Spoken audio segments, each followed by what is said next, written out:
Hello students, good morning. Today we are discuss our new topic thermodynamics. Solid state अपना complete हो चुका है.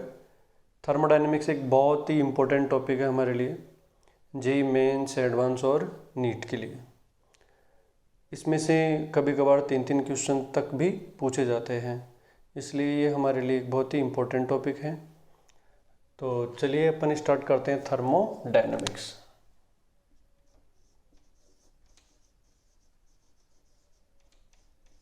Thermodynamics सबसे पहले देखते हैं भाई थर्मोडायनेमिक्स होता क्या है, इस वर्ड का मीनिंग क्या है. थर्मो मतलब टेम्परेचर, एनर्जी, हीट. डायनेमिक्स का मतलब इंटर कन्वर्जन. तो थर्मोडायनेमिक्स में हम दो ही चीज़ें मेनली पढ़ते हैं. पहले तो different forms of energy, energy की कौन कौन सी फॉर्म्स होती हैं. For example internal energy, Gibbs energy, enthalpy, work, heat, ऐसे कई नेम हम ऑलरेडी जानते हैं. तो ये जो भी हैं ये सारे क्या हैं, डिफरेंट फॉर्म्स ऑफ एनर्जी हैं.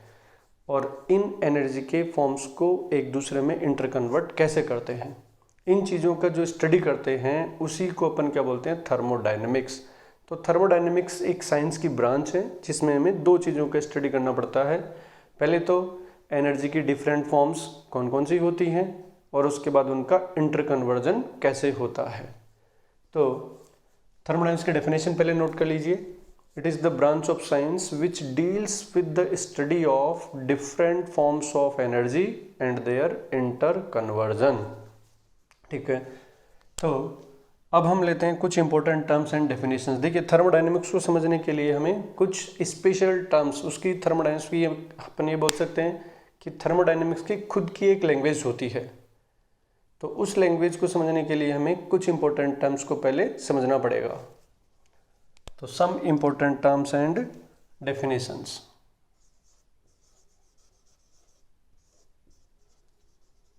Important terms and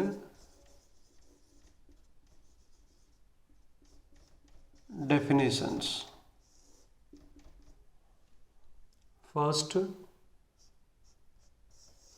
system.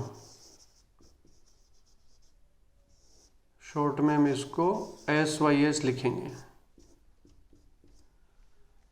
अब भाई सिस्टम क्या होता है, तो कुछ भी जो भी आपने सिलेक्ट किया है कि भाई हमें इसका स्टडी करना है, तो वो हमारे लिए क्या होता है, सिस्टम होता है. मतलब जैसे इसी की बात कर लें, अभी ये है मार्कर, तो थर्मोडायनेमिक्स में इसे मार्कर ना बोल के अपन क्या बोलेंगे, इसे सिस्टम. कोई फैन सेलेक्ट कर रहा है, कोई रिएक्शन है, कोई गैस है, सपोज किसी गैस का टेम्परेचर, प्रेशर, वॉल्यूम हमें नोट करना है, तो फिर वो सारे जितने भी चीज़ें हम बात कर रहे हैं वो सारे के सारे क्या है, सिस्टम. तो दुनिया ने तो सबके अलग अलग नेम बना रखे हैं, लेकिन थर्मोडायनेमिक्स ने एक ही नेम बना रखा है जिसका नाम है सिस्टम. तो आई थिंक सबको क्लियर हो जाना चाहिए कि सिस्टम का क्या मतलब होता है. Anything that is selected for the study is our system. जिसकी भी अपन बात करते हैं वही हमारा सिस्टम होता है. सिस्टम के बाद सराउंडिंग.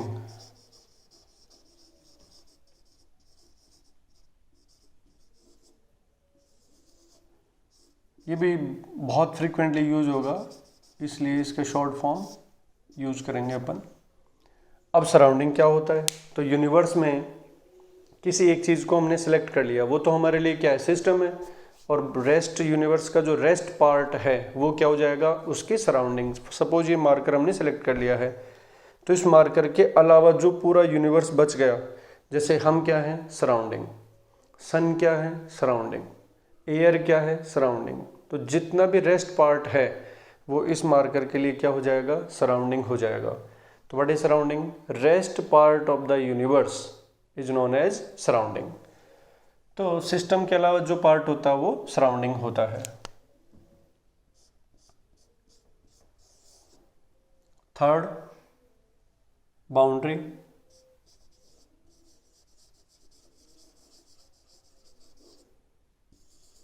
बाउंड्री. अब हमने सिस्टम डिफाइन किया है, तो सिस्टम का साइज तो फिक्स ही होता है ना. कहीं ना कहीं तो सिस्टम खत्म होगा और उसके जस्ट बाद क्या स्टार्ट हो जाता है, सराउंडिंग. तो सिस्टम और सराउंडिंग के बीच में जो भी कुछ होता है उसे अपन क्या बोलते हैं, बाउंड्री. तो यहाँ पे हम ये बोल सकते हैं system plus surrounding is nothing but universe. System plus surrounding is equals to universe. एक सिंपल सी इक्वेशन ये बन जाती है कि what is universe, system plus surrounding is known as universe. फिर बात आती है बाउंड्री क्या है, तो इन दोनों के बीच में जो भी कुछ होता है वो बाउंड्री होता है। अब जो भी कुछ का मतलब ये नहीं है कि इनके बीच में प्लस है, तो फिर ये बोलना चाहिए कि system plus boundary plus surrounding equals to universe. नहीं, इक्वेशन तो यही वैलिड है, system plus surrounding equals to universe. तो फिर बाउंड्री क्या होती है भाई? बाउंड्री एक 2D इंटरफेस होती है जिसका मास और वॉल्यूम नहीं होता है, बट सिस्टम और सराउंडिंग के बीच में जो भी लेन देन होंगे, जो भी एक्सचेंज होंगे, वो कौन डिसाइड करेगा? बाउंड्री डिसाइड करेगी। तो बाउंड्री बहुत ही इंपॉर्टेंट चीज़ होती है। तो वैसे बाउंड्री कुछ नहीं होती, फिर भी बाउंड्री होती है। तो बाउंड्री को अपन क्या बोल सकते हैं? It is 2D interface present between system and surrounding. ठीक है, चलिए, तो system plus surrounding equals to universe equation अपन यहाँ पे बना सकते हैं। अब आते हैं कि बाउंड्री सिस्टम कितने टाइप के हो सकते हैं। तो पहले बाउंड्री को देख लेते हैं। बाउंड्री 3 टाइप की हो सकती है, मतलब 3 पार्ट में अपन बाउंड्री को डिवाइड कर सकते हैं। बाउंड्री कैन बी रियल और imaginary.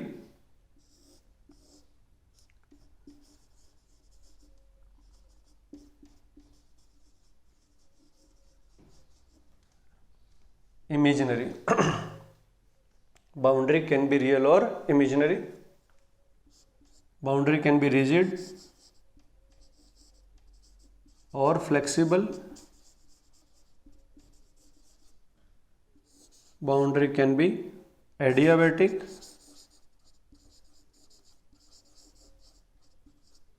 boundary can be adiabatic। adiabatic का मतलब नॉन कंडक्टिंग, मतलब हीट को अलाउ नहीं करती है ये बाउंड्री। नॉन कंडक्टिंग या फिर diathermic. Diathermic. Adiabatic means non conducting, heat allowed नहीं है।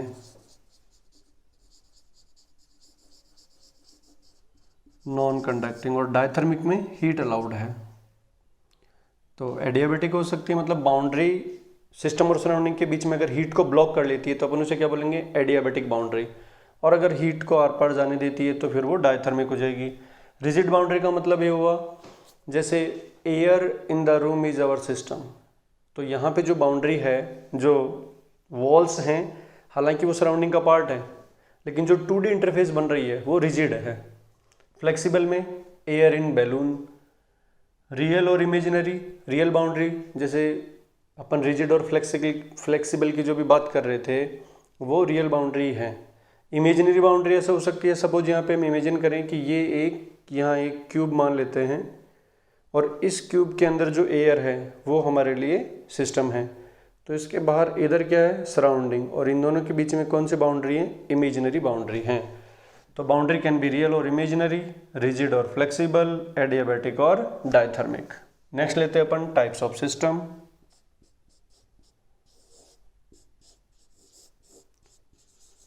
Types of system. तो सिस्टम को अपन 3 पार्ट्स में क्लासिफाई करते हैं: open system, close system, isolated system. First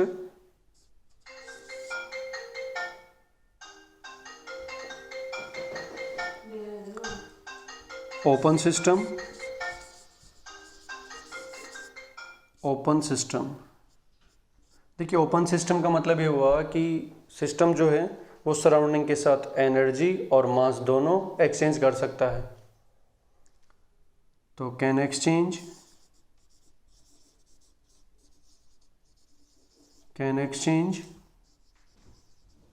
mass and energy. Energy मतलब हीट अपन यहाँ पे बोल सकते हैं।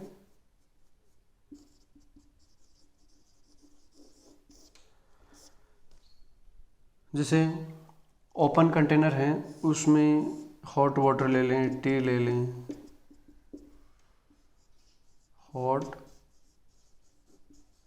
Water in open container.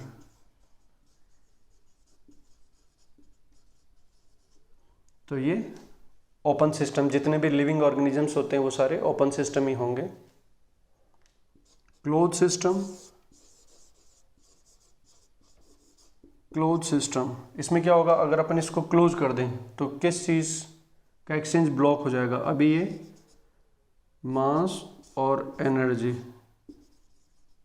दोनों एक्सचेंज कर रहे हैं, अगर हम इसको क्लोज कर दें तो कौन सा एक्सचेंज ब्लॉक हो जाएगा, मास, तो उसको अपन क्या बोल देंगे, क्लोज सिस्टम। तो कैन एक्सचेंज ओनली एनर्जी, तो वो क्लोज सिस्टम हो जाएगा। And third one is isolated system,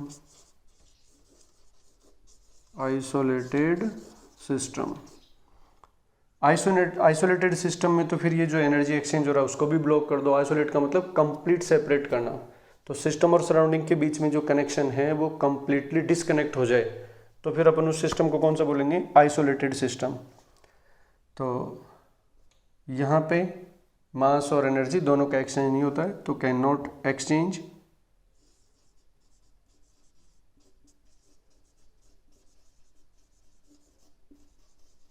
both mass and energy, तो वो हो जाएगा आइसोलेटेड। अब परफेक्ट आइसोलेटेड मतलब मास और एनर्जी को कंप्लीट ब्लॉक करना इम्पॉसिबल है। मास तो अपन ब्लॉक कर देंगे लेकिन एनर्जी को ब्लॉक करना इम्पॉसिबल है। It means perfect isolated system banana possible नहीं है। दुनिया में ऐसी कोई चीज़ नहीं है जो किसी सिस्टम की, जैसे मान लो हॉट वाटर है तो उसको ऑलवेज हॉट रख ले, मतलब हीट को बाहर नहीं आने दे, कभी ना कभी तो बाहर आएगा। जैसे थर्मस फ्लास्क में अपन वाटर ले लेते हैं तो कुछ टाइम के लिए हम ये मान सकते हैं कि उसमें टेम्परेचर कांस्टेंट है और हीट एक्सचेंज अलाउ नहीं हो रहा है, लेकिन हम जानते हैं कि वो जो टेम्परेचर है वो कांस्टेंट नहीं रहने वाला है। तो परफेक्ट आइसोलेटेड सिस्टम तो पॉसिबल नहीं है, लेकिन अगर पूरे यूनिवर्स को ही सिस्टम मान लें तो फिर एनर्जी कहाँ जाएगी भाई। तो पूरे यूनिवर्स को ही सिस्टम मान लें तो फिर वो क्या होगा, परफेक्ट आइसोलेटेड सिस्टम होगा। तो बट यहाँ पे एग्जांपल देख सकते हैं अपन, इसमें इसको यहाँ क्लोज कर दो, hot water in close container, इसमें हम जो बाउंड्री है उसको ऐसा बना दें कि वो किसी भी चीज़ को बाहर नहीं जाने दें, अंदर नहीं आने दें। तो water in thermos flask can be assumed isolated system. ठीक है, तो यहाँ फाइनल रिजल्ट क्या निकल के आ रहा है कि सपोज ये एक यूनिवर्स है,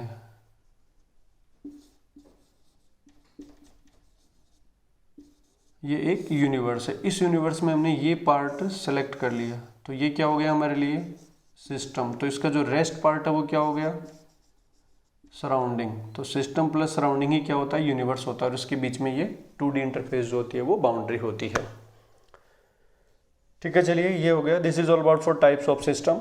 तो open system, close system, isolated system का सिंपल सा हिसाब किताब है। जो भी आपने सेलेक्ट किया है वो सराउंडिंग के साथ क्या क्या एक्सचेंज कर सकता है, इस पे बेस्ड इस सिस्टम को मैं ओपन सिस्टम, क्लोज सिस्टम और आइसोलेटेड सिस्टम बोल सकता हूँ। अगर ये सिस्टम मास और एनर्जी दोनों एक्सचेंज कर पा रहा है सराउंडिंग के साथ तो ये ओपन सिस्टम हो जाएगा। अगर ये ओनली एनर्जी ट्रांसफ़र कर पा रहा है, मास ट्रांसफ़र नहीं कर पा रहा है तो क्लोज सिस्टम हो जाएगा। और अगर इसमें एनर्जी ट्रांसफ़र भी ब्लॉक कर दें तो ये आइसोलेटेड सिस्टम हो जाएगा। ठीक है, नेक्स्ट अपन लेते हैं इसमें स्टेट ऑफ द सिस्टम।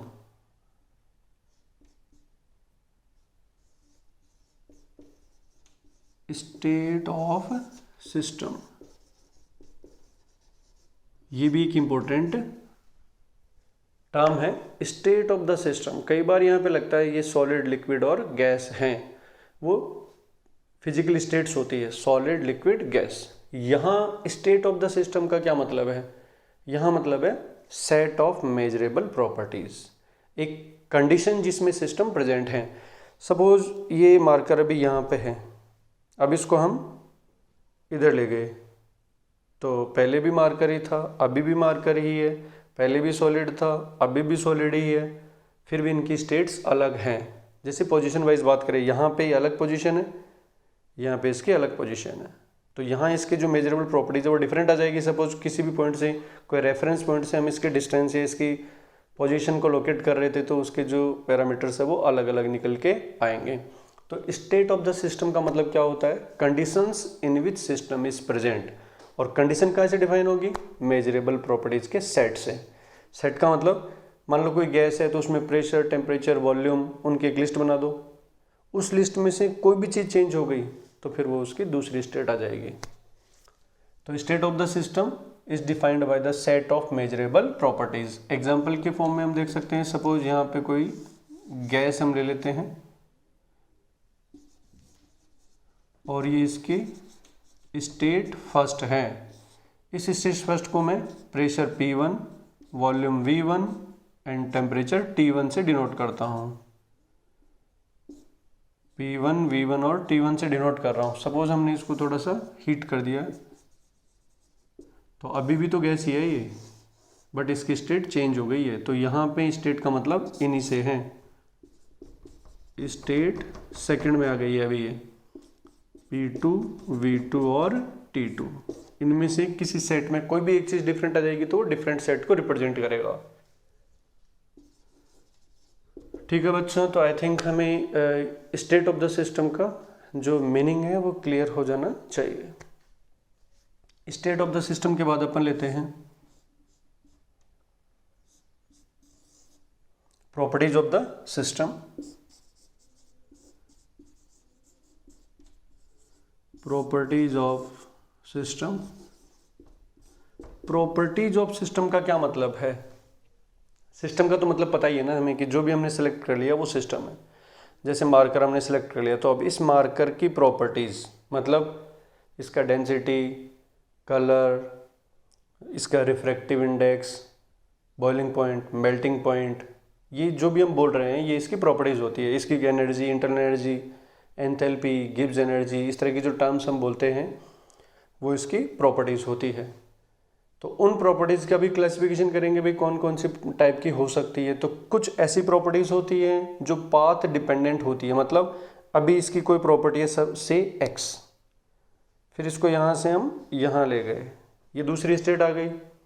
अब x की वैल्यू दूसरी आ गई होगी। सपोज ये x1 था, अब उस प्रॉपर्टी की वैल्यू आ गई है x2। यहाँ है तो x1, यहाँ है तो x2। यहाँ से यहाँ जाने में हम ये पाथ यूज कर रहे थे, फिर दोबारा रिपीट करते हैं। यहाँ x1 है, अब हम इसका दूसरा पाथ यूज करके उसी पोजीशन पे आ जाते हैं जहाँ पहले था, यहाँ पे।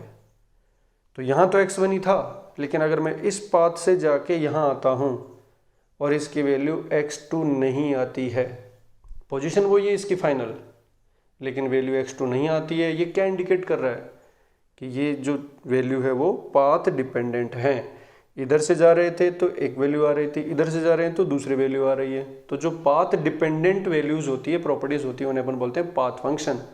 और मैं यहाँ से गया तो भी x2 आया, यहाँ से गया तो भी वही वैल्यू आ रही है, तीसरा पाथ यूज कर रहा हूँ तो भी वही वैल्यू आ रही है। तो इस केस में मैं इस प्रॉपर्टी x को क्या बोलूँगा? State function. स्टेट चेंज कर दूंगा। सपोज ये फर्स्ट स्टेट थी, ये सेकंड थी, इसको मैं यहाँ ले गया, अब वैल्यू डिफरेंट आएगी, तो ये क्या हो जाएगा? State function. तो किसी सिस्टम की प्रॉपर्टीज अगर पाथ डिपेंडेंट हैं, मतलब दो स्टेट्स के बीच में मैं डिफरेंट पाथ यूज करता हूँ, वैल्यू डिफरेंट आ जाती है, तो मैं उस प्रॉपर्टी को क्या बोलूँगा? Path function. और अगर वैल्यू सेम आती है, दो स्टेट्स के बीच में कोई भी पाथ यूज कर ले, तो उसे क्या बोलेंगे अपन? State function. तो प्रॉपर्टीज को हम सिंपली दो पार्ट्स में यहाँ पे क्लासीफाई कर लेते हैं। काफी इंपॉर्टेंट क्लासिफिकेशन है। कौन कौन से फंक्शंस हुए? State function and path function. तो प्रॉपर्टीज को दो पार्ट्स में ले लिया हमने, path function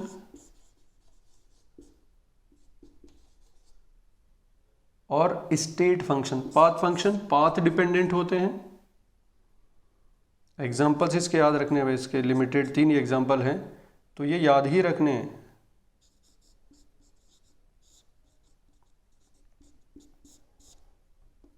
number 1 work, number 2 heat Q, work W, and number 3 heat capacities.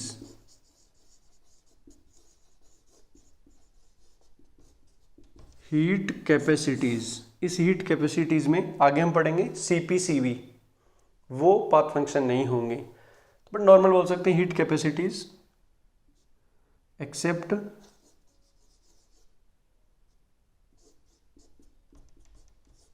CP and CV। ये क्या है ये आगे चैप्टर में आ जाएगा, अभी इसमें दिमाग लगाने की जरूरत नहीं है।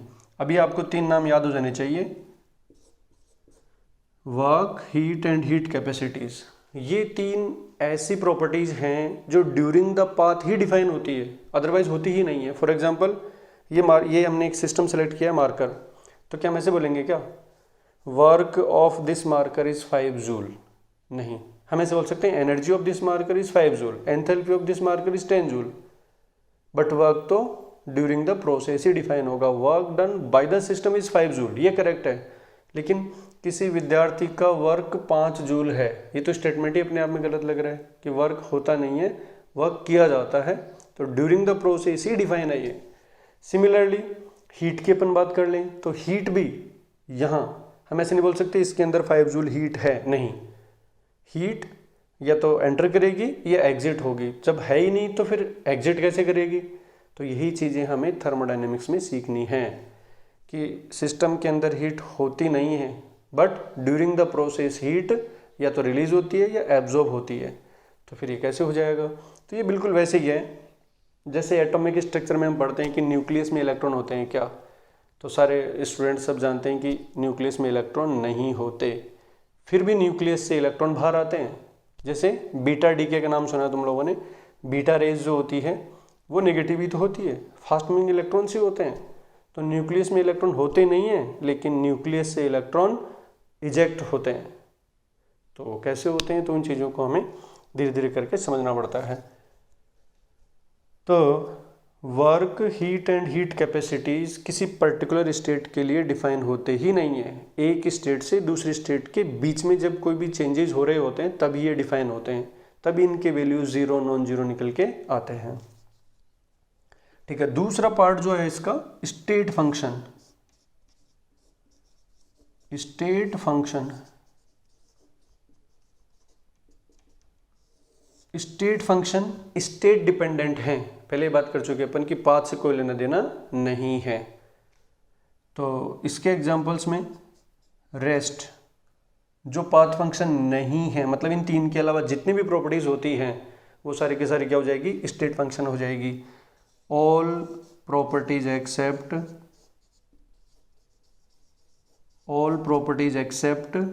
Path function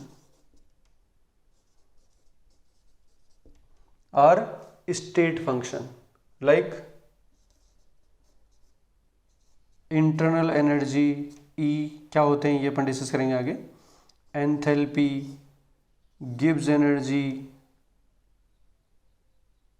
entropy and many more. यहाँ एक चीज़ और ध्यान देने वाला है, सिस्टम के लिए जो प्रॉपर्टीज़ हैं, जैसे इंटरनल एनर्जी सिस्टम की प्रॉपर्टी है, but change in internal energy, जैसे अभी यहाँ इंटरनल एनर्जी से E1 है, यहाँ चला गया E2 है, तो E1 और E2 सिस्टम के लिए है, लेकिन जो डेल्टा E आ रहा है वो तो इनकमिंग और आउटगोइंग एनर्जी रही होगी, डिफरेंस रहा होगा।